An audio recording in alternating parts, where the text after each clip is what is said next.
আসসালামু আলাইকুম বন্ধুরা, যেখানে আছেন আশা করি ভালো আছেন। আমি আজকে তৈরি করে দেখাবো আটা দিয়ে গুলগুলা রেসিপি। এই গুলগুলা পিঠা আমরাও ছোটোবেলা অনেক খেয়েছি, কিন্তু এই গুলগুলা আমাদের এখানকার টি টাইম স্ন্যাক্স, এটাই এখন আগের মতো সব জায়গায় পাওয়া যায় না। চলুন এখন রেসিপিতে চলে যায়। এখানে আমি মিষ্টি জিরা নিয়েছি, যেটা মূল উপকরণ, এটা 1 চা চামচ নিয়েছি। আর এখানে আমি খাওয়া সোডা 1/2 চা চামচ, আর ইস্ট নিয়েছি 1 চা চামচ, লবণ পরিমাণ মতো। আর এটা গুঁড়া দুধ নিয়েছি 2 চা চামচ। এটা অপশনাল, আপনারা এটা বাদও দিতে পারেন, এটা দিলে অনেক টেস্ট হয়, এই জন্য আমি দিলাম।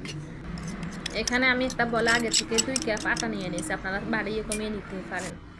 আর এখানে আমি দিয়ে দিব 1/2 কাপ চিনি, আপনারা টেস্ট অনুযায়ী বেশি বা কম দিতে পারেন। আমি সব উপকরণ একসাথে মেখে নিব। মেখে এখানে আমি নর্মাল পানি দিয়ে দিব, দিয়ে আস্তে আস্তে মাখবো। ব্যাটারের ঘনত্বটা একদম পাতলা হবে না, এটা ঘন হবে, এটা আপনারা দেখে বুঝে নিতে হবে। এটা ভালো করে মাখতে হবে। এখানে আমি দিয়ে দিব নারকেল কুচি, আপনারা এটা স্কিপ করতে পারেন, আমার কাছে এটা অনেক ভালো লাগে, জন্য দিলাম। দিয়ে ভালো করে মিক্স করে নিব। এটা ঘনত্বটা আপনাদেরকে দেখে বুঝে নিতে হবে। এখন এটা আমি ঘন্টা খানিকের জন্য রেস্টে দিয়ে দিব। আপনাদের সময় কম থাকলে আপনারা আধা ঘন্টাও রাখতে পারেন। এখন আমি এটা আবার একটু হালকা করে মেখে নিব রেস্টে দেওয়ার পর। এবার আমি একটা কড়াইতে আগে থেকে তেল বসিয়ে দিয়েছি। তেলটা গরম হয়ে আসলে আমি এগুলো আস্তে আস্তে ছেড়ে দিব একটা একটা করে। আমি কীভাবে দিচ্ছি হাতের দিকে লক্ষ্য করুন আপনারা, এটা বলে বোঝানো যাবে না। এভাবে করে আমি সবগুলো একটা একটা করে ছেড়ে দিব। আর আগুনের আঁচটা মিডিয়াম আঁচে রাখতে হবে।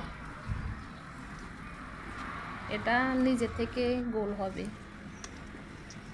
এক ফিট হয়ে গেলে আমি এগুলো উল্টিয়ে দিব সবগুলা।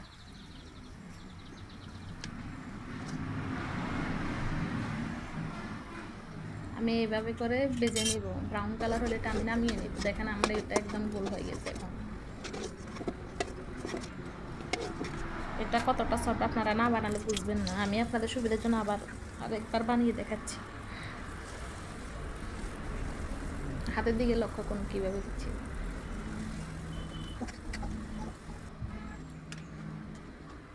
এভাবে করে উল্টিয়ে পাল্টিয়ে আমি সবগুলা ভেজে নিব।